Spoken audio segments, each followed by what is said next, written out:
Today we're going to have a look at the ins and outs of organic gardening.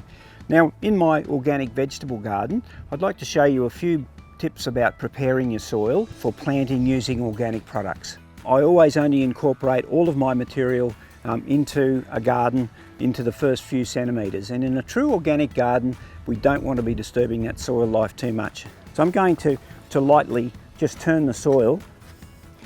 I'm actually uncovering worms as I do it, so they're actually working close to the surface at the moment. Using purely organic materials, what I like to do with my soil is use an organic chicken-based pelletised fertiliser.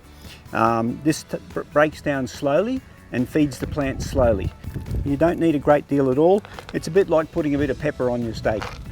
The next thing I actually like to add to my soil is a relatively new product on the market, and it's been around for thousands of years actually, but we haven't formally identified it as what we use now, and this is called Biochar. So it's a form of charcoal, but it actually is incorporated in the soil to actually hold moisture, to retain nutrients, to create a microbial habitat, and to improve the soil structure. So it lasts for years. You only have to apply it once every few years if needs be.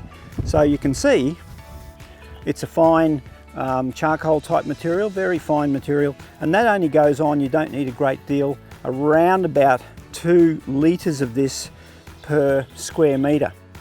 One final thing that you can do, and look, you really can't overdo this material as long as you don't pile it on. We're going to add some homemade compost to this soil as well. Now we're going to incorporate that because we're going to plant this area fairly thickly with our spinach. If you're only planting individual plants, you don't need to put it into the entire garden bed. You only really need to incorporate your material within the root zone of the plant that you're putting into the garden. You don't have to broadcast it everywhere and dig it through the entire garden, because that's just a bit of a waste of energy, time and resources.